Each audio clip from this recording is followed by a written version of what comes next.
you by what you saw at the weekend, thinking in particular Florian and Alexander, and therefore, how tempting is it to go same again, or do you feel you have to rotate?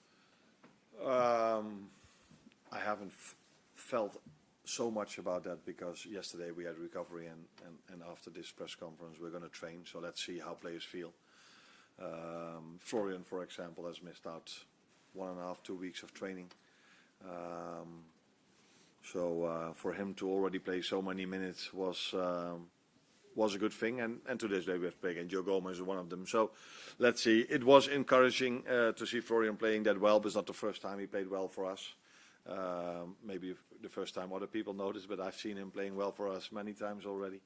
And for Alex to score his first goal is also very positive. Also a player who couldn't play, I think, 5 to 10 more minutes than he played, because he told me yesterday that he felt a little bit of cramp coming up already. So another player where we should see how he does when he trains today. I'm assuming though that Mo wasn't happy about being left out. Therefore, what's his reaction been like since? What kind of conversations have you had with him? No, that's a fair assumption, and that's a normal reaction from a player that's good enough to play for us. And then I say it mildly because he's been so outstanding for this club for so many years, and will be for us in the future. So yeah, of course, a player isn't happy he's not playing. He wasn't the only one who wasn't happy that he wasn't starting. I can tell you, and that's normal. But the way he behaved was as you would expect from a professional he is. But he was very supportive for his teammates. Handled himself really well during the day and yesterday in the session as well.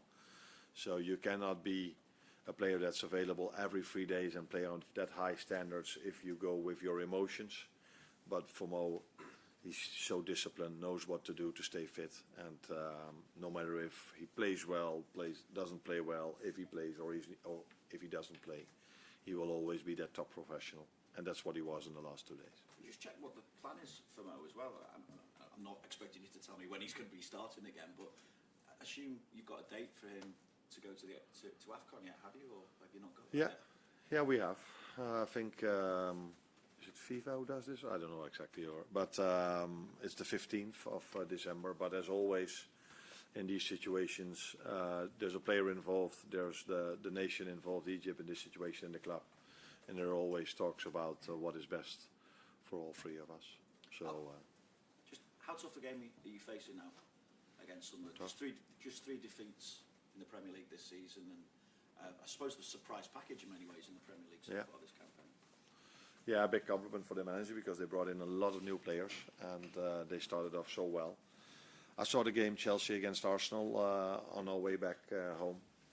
Very high standard game. Two teams that were fighting each other, working so hard, all the players on the pitch.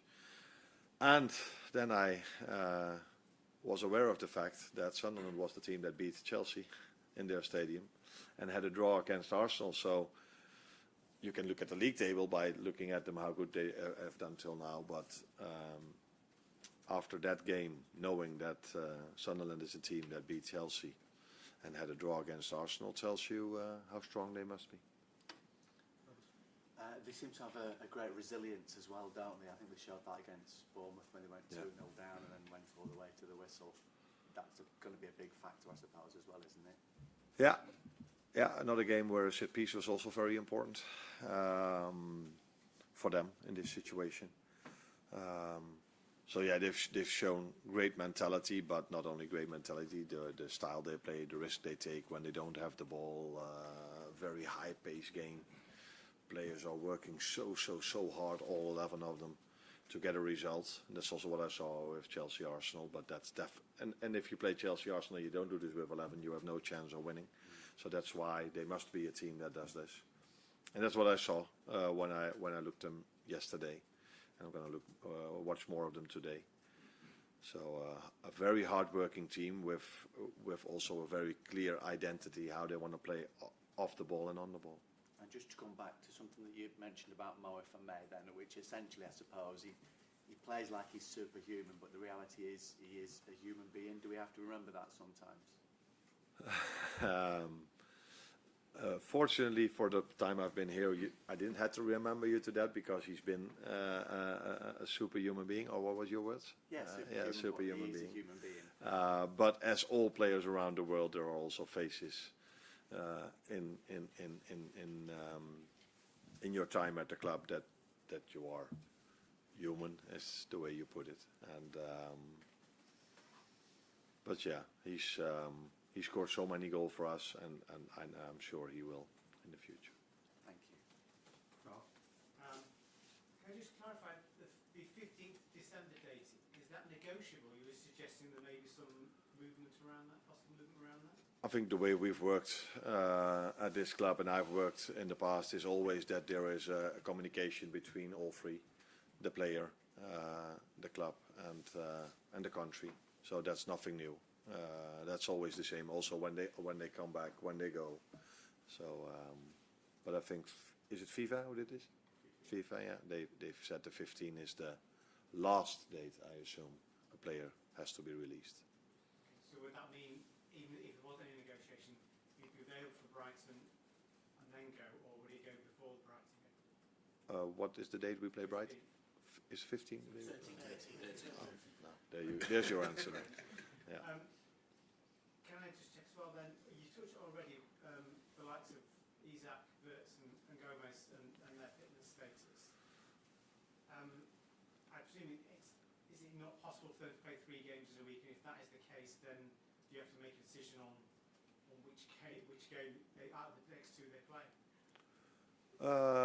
I think they're not able to play 3 times 90. That's for sure. And now I have to wait and see how they feel today, if they are able to play tomorrow from the start again. But that all 3 of them can be involved in all 3 games. If they don't get an injury, that's a fair assumption to make.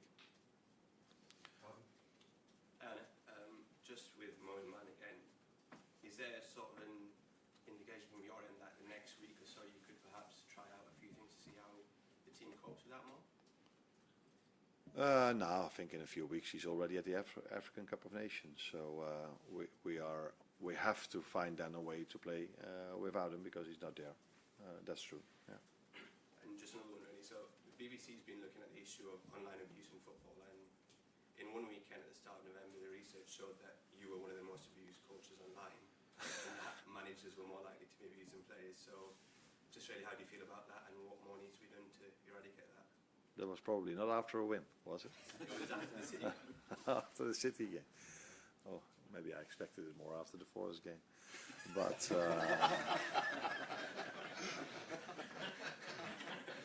I think it's abuse is never a good thing. Not if it's about me, if it's about the players, if it's about other managers. That we are criticized, that's completely normal. Even if we are winning, I think this happens. But if it starts with abuse, it's not a good thing. But I am not a social media person. I don't have a social media, so I'm not aware of it. But I'm not stupid. I know it's there. I would be the first manager in the history. No, not in history, because it's only recently that managers get abuse online. That if you start to lose, yeah, you're aware of the fact that people are not happy with you. But abuse is definitely not a good thing. But what I notice, what I feel, is the support the fans give me in the stadium, because even at 0-0, the fans were singing for the team, but also for me. So that's the support I feel. But I'm not surprised that after our results that there's abuse. But that's in general, that's something that should not happen, but unfortunately does happen. Can I just ask about Joe, because he's had such a tough time over the past few years with injuries and things like that, and maybe a little bit unlucky, but comes in on Sunday and doesn't put a foot wrong. How important is it to have not just a player like that, but a character who can come in and do that kind of job for you? Yeah, it's a skill set he has that after a long time not playing, you can play him again and he just performs as he did before that. And that's something that's not easy, because I've worked with more than a few players that after a certain amount of time without playing, it's difficult for them to get to a certain standard again. So it's definitely one of his skill sets. I also think it was really helpful for him that Dominic Szoboszlai helped him out a lot because,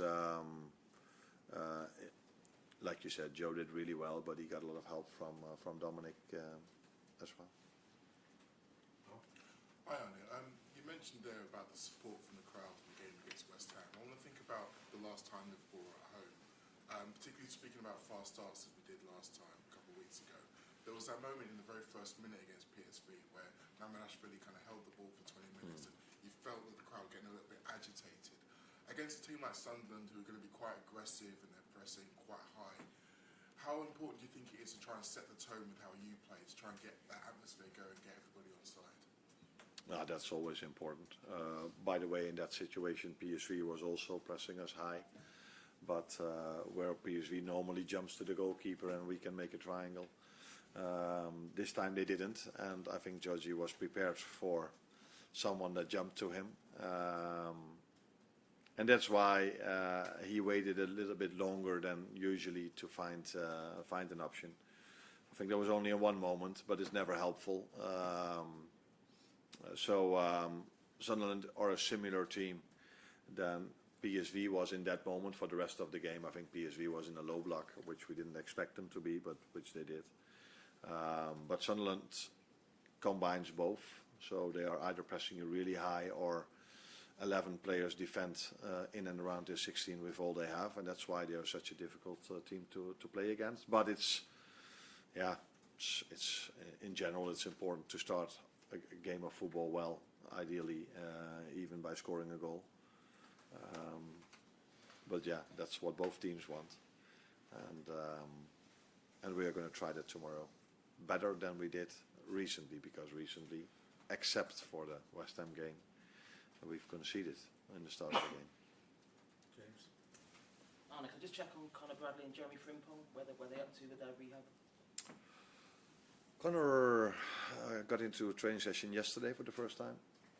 Team training? Team training, yeah. How do you say this? Not everything 100% yet, so we had to manage that a little bit. So don't get your hopes up too soon, too fast. But the good thing is that he does certain parts with the group already, and we expect the same with Jeremy next week. So the two of them come back, but unfortunately we play a lot of games in the upcoming way. So Jeremy, if he's training with us next week, he will miss out on 3 more games, for example. Yeah. So the two of them come back. Well, with Conor, do you think tomorrow will come too soon, but maybe the Yeah. weekend could be available for Leeds? Yeah, I hope he will be available for Leeds. Yeah. Thanks, Arne. Thank you.